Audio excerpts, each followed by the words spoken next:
You can be honest, you weren't really that sick. But you were convincing enough that you were able to stay home from school.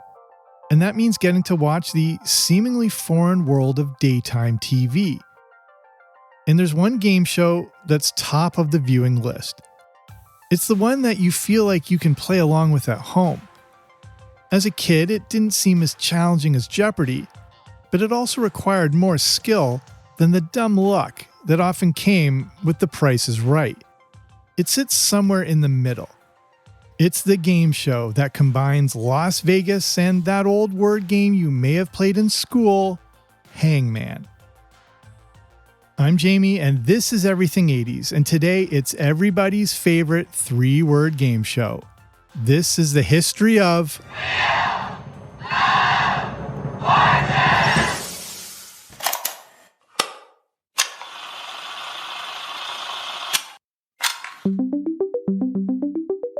Like Star Wars and Atari, Wheel of Fortune is a creation from the 1970s that became a huge part of the 1980s. And that's where our story begins, the 1970s. TV icon Merv Griffin already had a string of hits on his hands.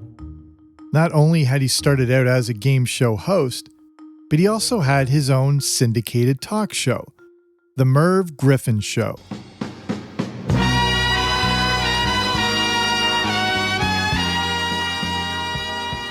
But Merv Griffin really loved game shows. One of his first big creations was his take on the simple question and answer shows that were big in the 1950s. Shows like the $64,000 question. Vanna, the greatest name in cosmetics, presents the 1, 2, 4, 8, 16, 32, 64. Yes, the $64,000 question. Those older game shows had got caught up in several scandals where contestants were fed answers by producers to help boost ratings. These scandals even led to congressional hearings and cancellations. But with one of his first big creations, Merv Griffin decided it was time to bring back the question and answer shows. However, switching things up format-wise could be a smart way to separate them from the scandal-ridden shows of the past. Now, they'd be able to introduce it to a new generation. So what would that twist be? How about giving the contestants the answer and making them provide the question? And that was the name of the show when it first began in 1964. What's the Question? But you would probably know it better as Jeopardy.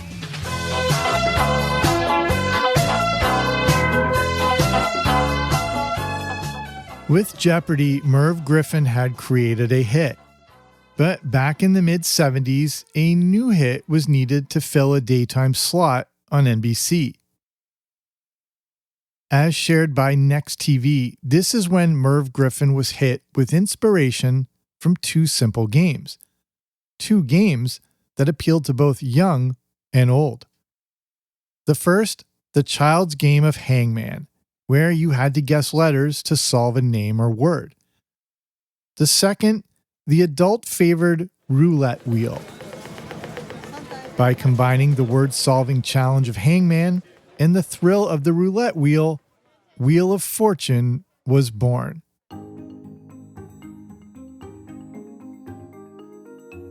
On January 6, 1975, Wheel of Fortune first debuted on the NBC daytime schedule. Things were a bit different in that first pilot episode, which you can still watch on YouTube. Contestants hung out in a makeshift department store where they got to shop for items they could hopefully win. While still in the department store, which they called the Shopper's Bazaar, an upright wheel was spun for them, which landed on a specific dollar amount. Then they would guess which letters appeared in a hidden phrase. At first, there was no giant wheel or Vanna White, just a simple orange puzzle board. One of the other big differences that would carry on for several years was that the players weren't winning the cash. They were getting credits that would allow them to purchase the item they had sought out in the shop or bazaar. The first host of Wheel of Fortune wasn't who you're probably thinking of, but was instead hosted by an actor and singer named Chuck Woolery. Wheel of Fortune was the perfect daytime show. There was a very relaxed feel to it, and it was something you could play along with at home as you tried to guess the word or phrase.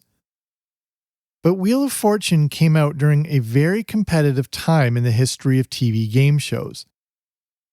Besides Jeopardy, there were many other shows on the air, including Blankety Blanks, a pun-based word game.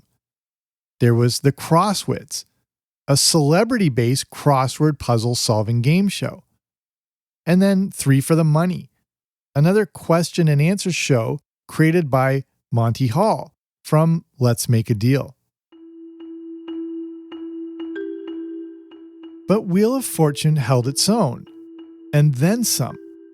It managed to break through. As shared by WUPE, at one point, Wheel of Fortune was attracting 20 million daily viewers. Very quickly, Wheel of Fortune had become one of NBC's biggest daytime shows.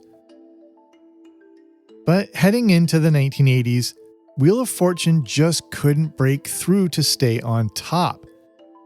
As we head into 1981, a pivotal year for Wheel of Fortune, it was still seriously trailing the chaotic and frenetic energy of another daytime game show.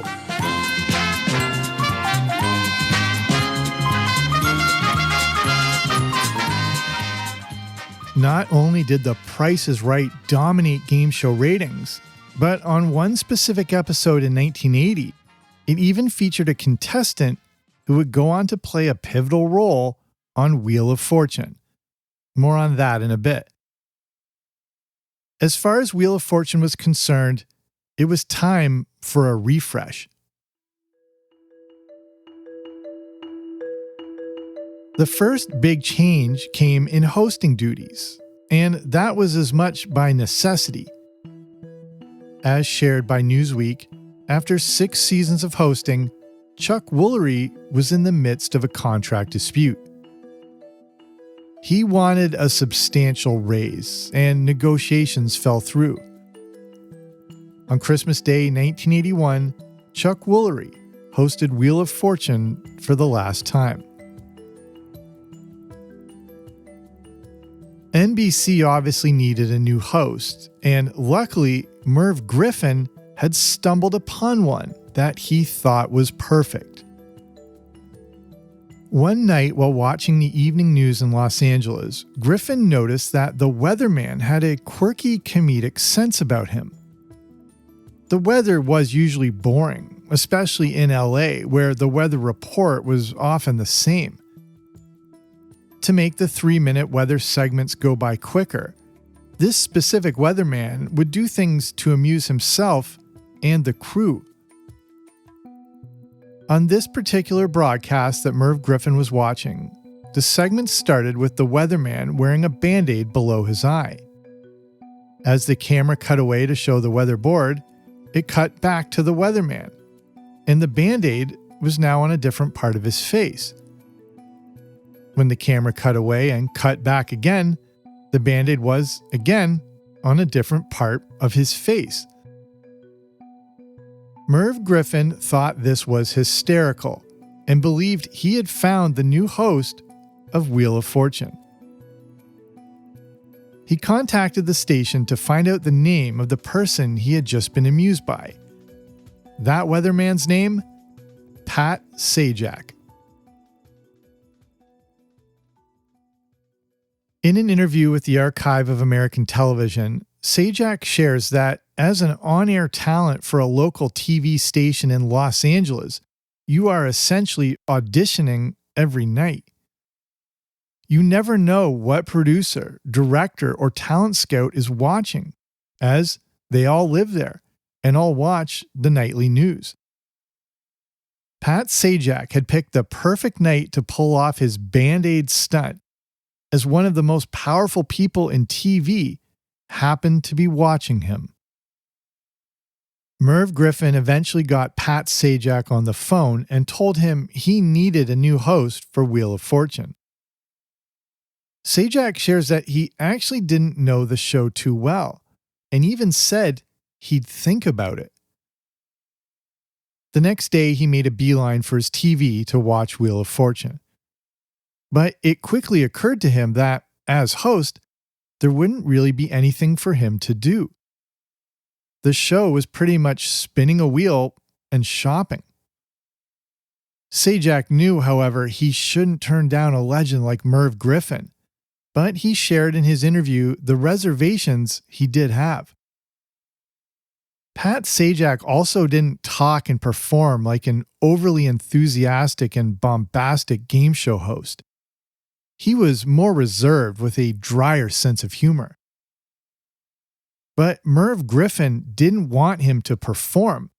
He wanted Pat Sajak as Pat Sajak, the same weatherman he saw messing around on the nightly news weather segment. Sajak went in for an audition, which went very well. And much to the surprise of everyone who knew him, and to Pat Sajak himself, he accepted the role of a game show host, a role he would continue for more than 4 decades.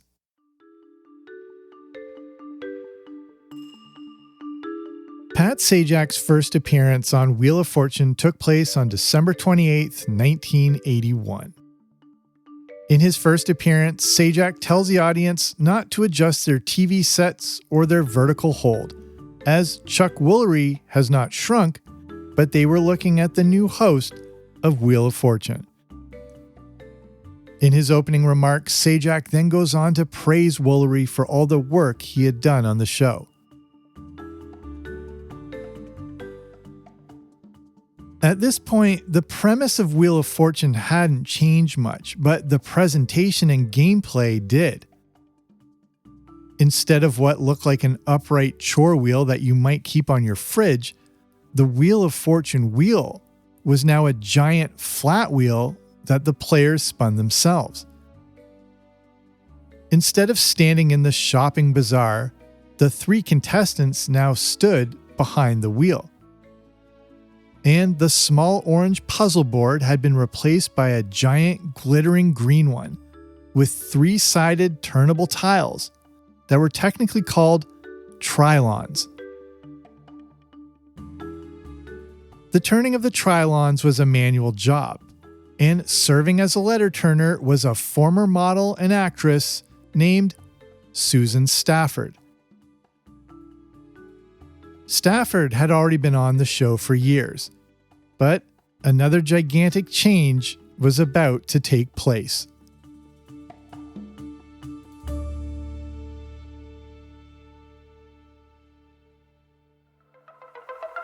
Everything 80s will return after these messages.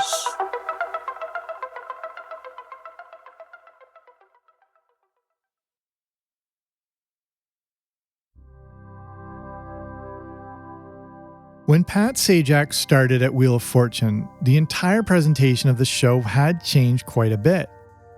The set and the wheel itself had a much more Vegas appearance to it.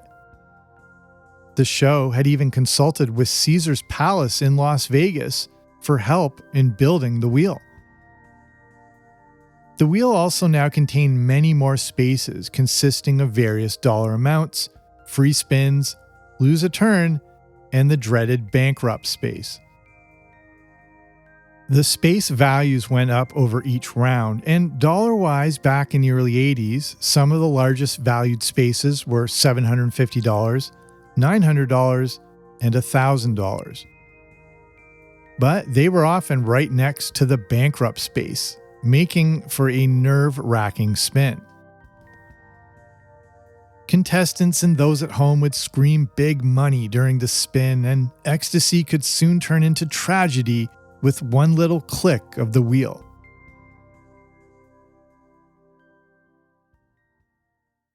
We're still in the days where the winner of each round would be able to shop from a specific theme store.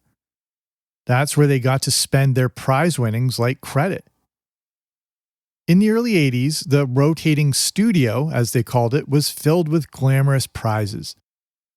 Each side may be a different theme, like a bedroom setting or an entertainment room. There might also be a separate studio that may feature stuff like gym equipment. And there would often be a car for a prize, too. Over the years, there was one specific prize that always seemed to appear and that many people would buy: the ceramic Dalmatian for $154. The winner of the second round got their chance to shop, and in the third round, if they were short on time, Pat would give the wheel a final spin. And whatever the wheel landed on, every letter would be worth that amount. In that round, the contestants would guess letters to try and solve the puzzle as quickly as possible. The contestant with the highest total winnings would be crowned champion and often returned for the next show.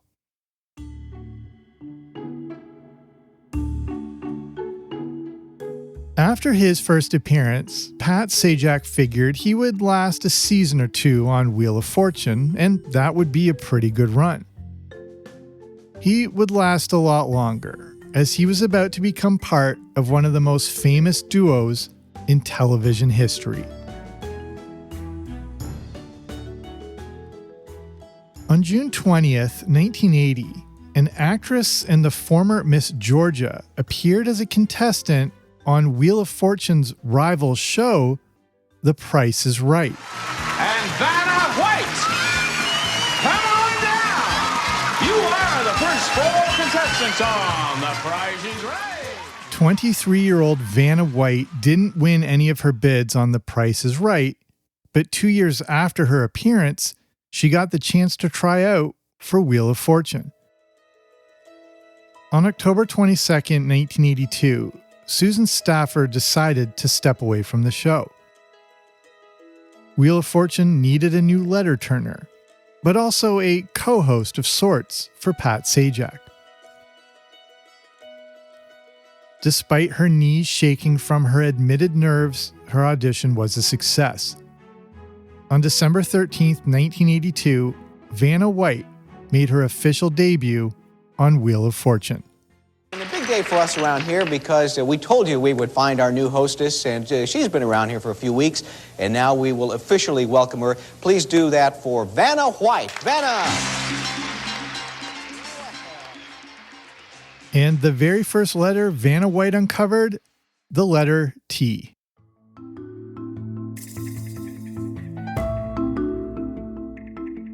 Pat Sajak and Vanna White had a great rapport and chemistry, and the two had an easiness about them that made Wheel of Fortune almost like comfort viewing. Like Bob Barker or Alex Trebek, millions of viewers knew that Pat and Vanna would be on their TVs each day, almost like they were part of the family. With the iconic duo now in place, we head into 1983, a critical year in the history of Wheel of Fortune. 2 major changes were about to happen. The first had to do with the music. Over the years, the Wheel of Fortune theme song has gone through several iterations, specifically in the 80s. The first version of the theme song was called Big Wheels.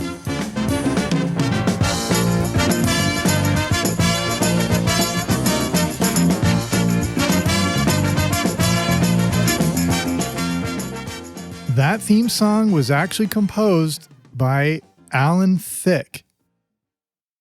Alan Thicke was pretty busy in the 1980s.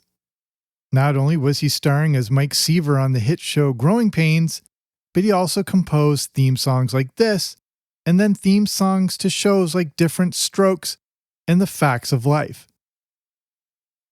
In 1983, Merv Griffin wanted a change. And that's when he introduced the theme song that you may be most familiar with, which was called Changing Keys.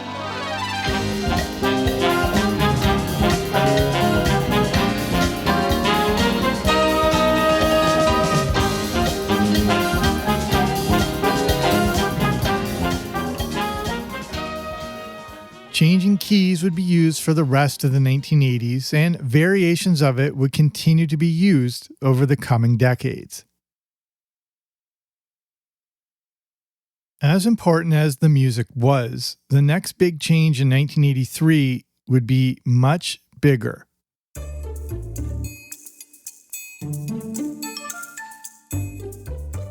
Unless you were at home pretending to be sick, you would have missed Wheel of Fortune, as it only ran on network daytime TV.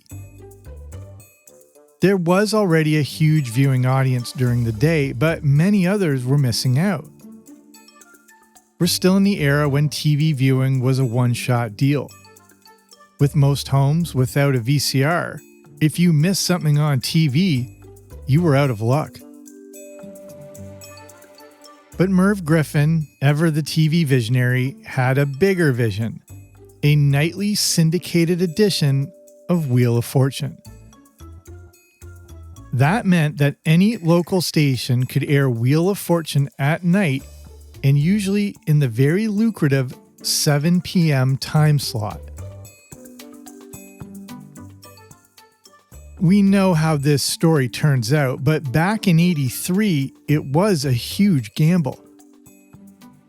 According to Next TV, Merv Griffin had tried and failed to syndicate Wheel of Fortune to various distributors before. There was no telling if local stations, without a network backing, were going to air a daytime puzzle-solving show that would lead into major primetime programming. Enter King World Productions. Run by Bob, Michael, and Roger King, the rising distribution company agreed to distribute Wheel of Fortune as a nightly syndicated show. On September 19th, 1983, this syndicated game show first premiered at night. But fewer than half of the country's local stations picked it up. Daytime and primetime TV were like two different worlds. They even both had their own Emmy Awards. Daytime was about soap operas and these game shows. A puzzle-solving shopping show didn't seem to have any place during the evenings when we were getting ready to watch Dallas, Dynasty, or The A-Team. King World Productions had a big mountain to climb and had to hit the road to meet station managers face to face and city by city. But their grassroots approach paid off. The early results were very promising, but then things really took off. Heading into January 1984, Wheel of Fortune's syndication had expanded to 70% of the US. That included many major markets, and its 7 p.m. time slot became an important lead-in to primetime TV. Viewers in the evening had discovered what viewers in the daytime already knew. This puzzle-solving game of Hangman was the perfect game show. Pat and Vanna were engaging and relatable. You could solve the puzzles on your own and scream at the contestants for not getting it. Kids could play along too. And we watched in agony as a contestant built up a small fortune only to lose it all in one unfortunate bankrupt spin. The best way to sum up Wheel of Fortune back then: family-friendly and simple fun.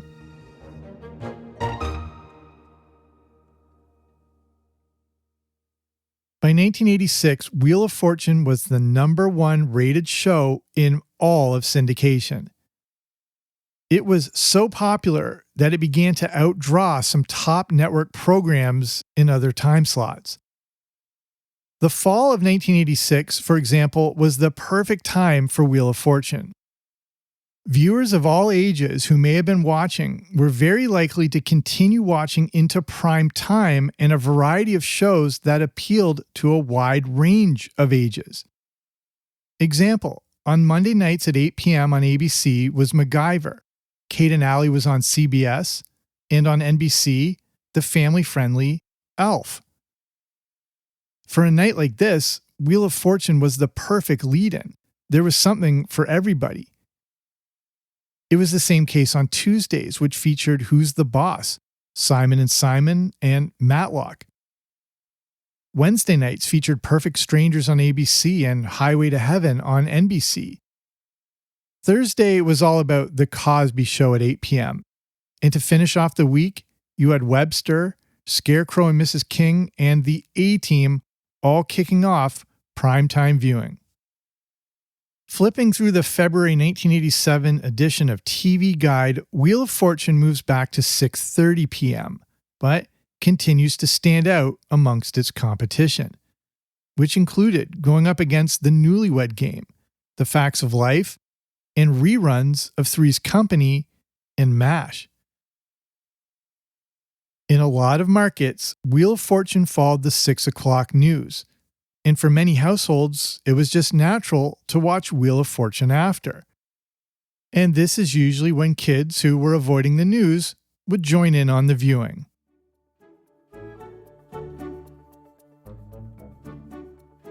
But we're still talking about prime time, when TV's brightest stars come out to shine. Wheel of Fortune still had to sell the sizzle to attract viewers during the evening hours. This is the 1980s, and competition on TV is as high as it's ever been. The show would often make use of theme weeks like Teen Week or College Week. You may remember Athlete Week, Bride Week, or Couples Week. Eventually, they would travel to different cities for tapings. The game itself also became higher stakes, and top dollar values were increased, including that sparkling silver $5,000 wedge. As a kid, this was one of the most beautiful things I had ever seen in my life. $5,000 was also a huge sum for a game show back then, and it was added in during the later rounds. There were often more rounds added into the show, and the wheel itself became more enticing than ever, with huge prizes like luxury vacations.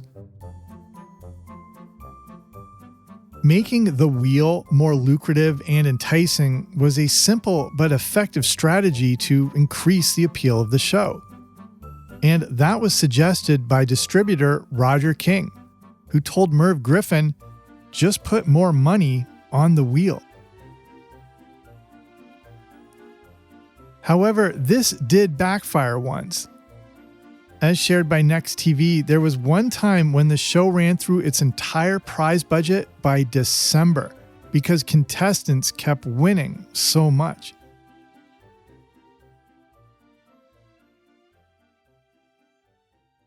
But the prospect of bigger winnings kept people watching, as did the show's special events and months like Big Cash Month and Big Bonanza of Cash.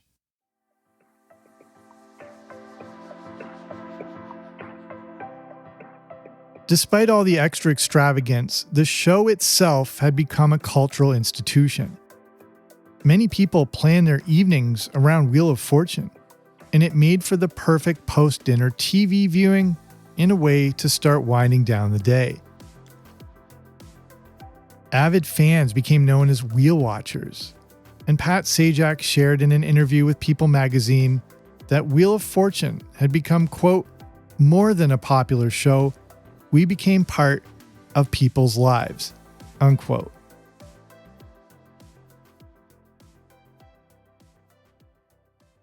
Wheel of Fortune seemed to be humming along, but some more big changes were about to happen.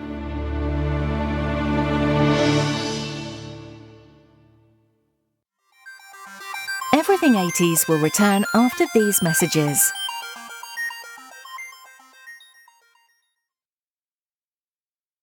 Wheel of Fortune was huge, and Vanna White had also become a full-blown star in her own right. Vanna Mania was running wild in the 1980s, and she appeared on many magazine covers and eventually made guest appearances on shows like Full House and Married with Children. she released a best-selling autobiography, and, in a feat even noted by the Guinness Book of World Records, never wore the same outfit twice on the show. It was also noted that Vanna White was television's most frequent clapper, and it was estimated that she clapped over 28,000 times per season. There's also the story of the young contestant who went on to become quite wealthy. In 1984, a teenager made an appearance on the show. He ended up winning over $3,000. Only around 13 years old, instead of spending the money on video games or toys, he used it to purchase his first go-kart. That go-kart ignited his passion for motorsports. It led to a career in racing. Then he founded a company called Just Marketing International.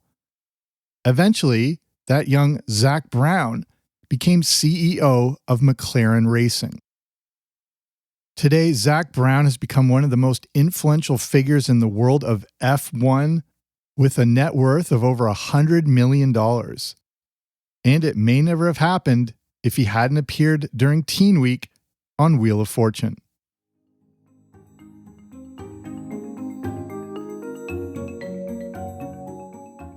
One thing that always helped Wheel of Fortune stay fresh was its ability to evolve. Let's go back to that original shopping segment where the contestants used their bank money to purchase prizes from the rotating stage display. I loved imagining what I would have picked, but this feature did make for slower television. It was okay during the daytime, but primetime TV needed more energy to it. Even Sajak himself said the shopping segments were extremely dull and might have doomed the show during the evening hours if they didn't make a change. Heading into the second half of the 80s, the shopping rounds were scrapped, and contestants were allowed to keep their cash winnings. Not only did this speed up the game, but we didn't have to watch the agonizing decision between someone deciding to spend their last few dollars on a toaster or take the rest in the form of a gift card. Some longtime viewers didn't like that this feature was abandoned, but it was crucial in keeping the pace of the show brisk. Ultimately, this decision allowed for more puzzles and gameplay. And at the end of the day, that was what the show was all about and what the viewers wanted to see. But then there was another big change in the 80s, the bonus round. When Wheel of Fortune started on daytime network TV, the show crowned the day's top winner and let them return for the next show. But in the syndicated version, which usually featured new contestants each show, the winner got to play for a grand prize. If there was a different winner for the last round, but they hadn't surpassed the cash total of the primary winner, they could get their winnings in the form of a savings bond. And the unfortunate contestant who may have won nothing at least got to go home with some lovely parting gifts. So now, in the final round, the top winner could choose to play for a big ticket item like a car or a trailer. Things got serious as the studio lights went down. And instead of spinning the wheel, they got to pick 5 consonants and 1 vowel. Then they had 15 seconds to solve the puzzle. Over the years, contestants eventually adapted the same letter strategy, choosing the most commonly used letters, which were R, S, T, L, N, and an E. In 1988, the show introduced the now standard practice of automatically revealing those letters in the bonus round. Then they got to choose 3 additional consonants and another vowel. This upped the drama and gave the contestant a better chance of winning, or at least gave us a better chance of solving it at home, which I once did before my parents got it, and it was one of the most significant moments of my young life. But if the contestant did win, then their family got to rush the stage and join them.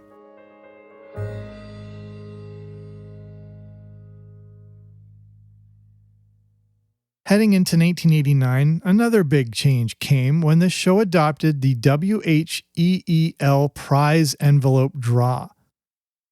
The contestant would spin a smaller wheel or pick from envelopes to determine their bonus prize, which could range from a big cash jackpot to a car. It was these little changes that help enhance the show without deviating from what made it popular in the first place. There were tweaks, but the core of the show never really changed.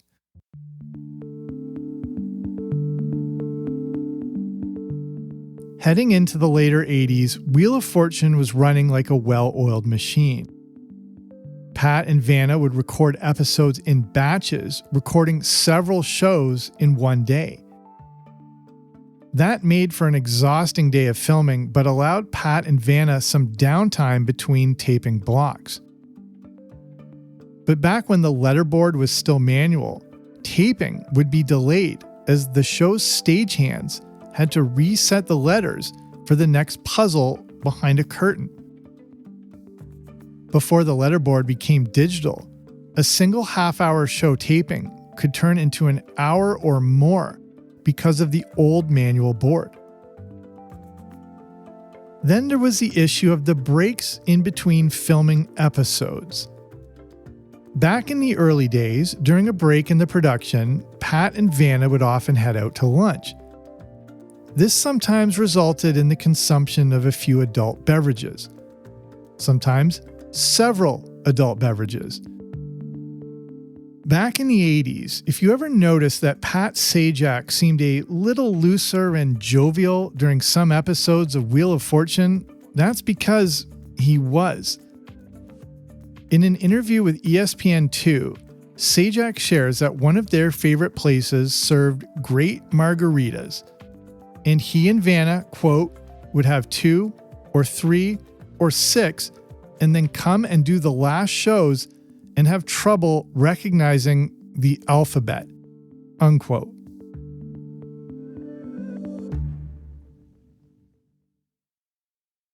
The downtime between filming the batched episodes was important, especially for Pat Sajak, as heading into 1989, some more big changes take place in the world of Wheel of Fortune.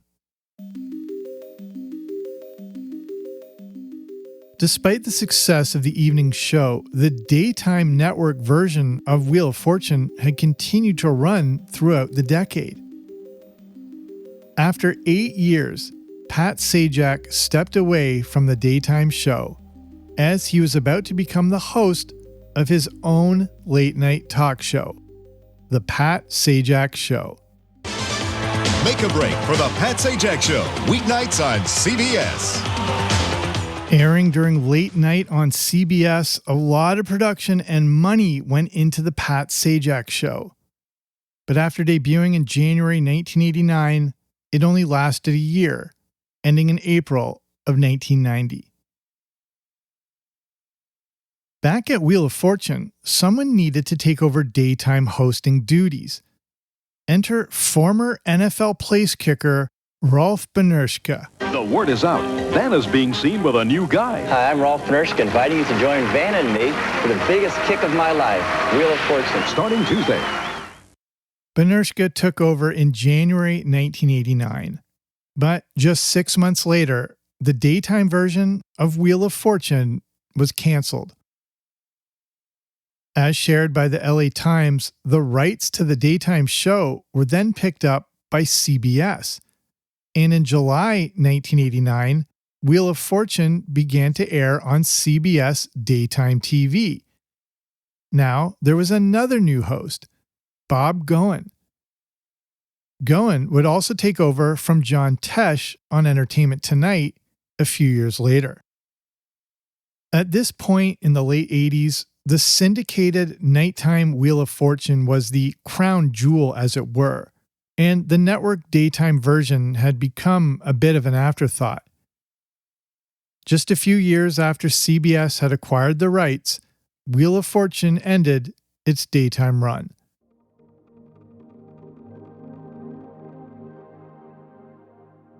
Wheel of Fortune was so successful in the 80s that it led to a legion of merchandise. Kids could play along at home with a variety of Wheel of Fortune board games. And as early as 1987, there were several video game adaptations. That included versions for the Apple II, the Commodore 64, and then a release for the NES.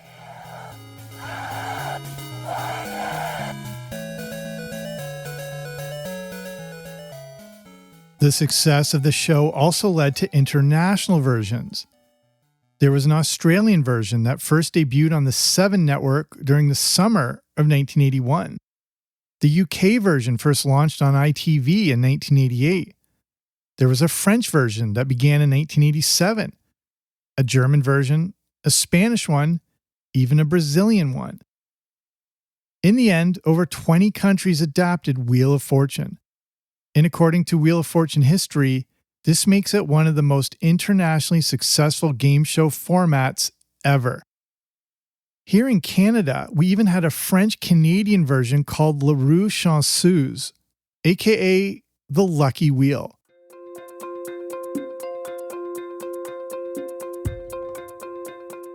As the 1980s came to a close, the wheel, of course, kept on spinning. In 1994, Pat Sajak had already gotten a star on the Hollywood Walk of Fame. Vanna White got her own in 2006. In 1997, the old analog puzzle board was retired for a fancy new electronic one that had touch-sensitive letters. In the 2000s, new game elements were created, such as toss-up puzzles. In 2006, Wheel of Fortune entered the era of high-definition broadcasting, one of the first syndicated shows to go HD. That meant the wheel itself received a glow-up of sorts. The official Wheel of Fortune site shares how the wheel was enhanced with computerized LED lights that could produce millions of color combinations. In the 2000s, the Wheelmobile bus began touring the country to conduct local contestant auditions. In 2003, the show launched the Wheel Watchers Club, a loyalty program where viewers could win prizes at home. By the 2010s, this club had over 7 million members. Even heading into the 2020s, Wheel of Fortune remained a top-rated show in syndication. It was often the #1 show, battling it out for top spot with its old pal, Jeopardy! In 2023, Pat Sajak officially announced his retirement. After 41 seasons, the 2023-2024 season would be his last. In June 2024, Pat took his final spin. According to wheeloffortune.com, that episode drew in over 11 million viewers, an incredibly high number for modern television. Vanna White is still a co-host, but with the retirement of Pat Sajak, it marked the end of an era for the modern version of Wheel of Fortune, which began all the way back in 1981. If you grew up during the 80s, Wheel of Fortune was like the Wordle of game shows, and it felt like everyone was all watching at the same time and playing along at home. The fact that Wheel of Fortune is still going strong to this day is a testament to not just the simple yet timeless format of the show, but the beloved way in which it was delivered.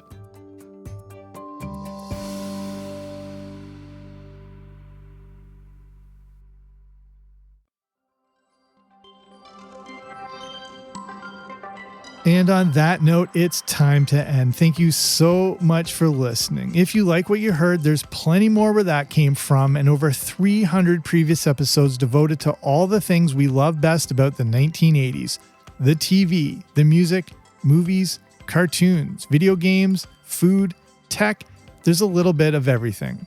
If you have any friends or family who are into this sort of thing, feel free to send them this way. And if you haven't already, be sure to subscribe to the Everything 80s podcast on Spotify or Apple Podcasts or wherever you like to listen to podcasts. That way, you won't miss out on new episodes. If you want to check out new shows early and ad-free, you can consider becoming a part of patreon.com. That's the place to also get access to the Everything 80s movie review podcast. So if you want to check that all out, just head on over to patreon.com/80s. That's patreon.com/80s, or click on the link in the description. So thank you so much for listening and for supporting this show. And just as a quick note, this podcast was recently named a finalist in the People's Choice Podcast Awards in the history category. So thank you for supporting the show and making that possible. So that will be it for me. I'm Jamie. This has been Everything 80s, but I'll be back soon with a new episode. Don't you dare miss it.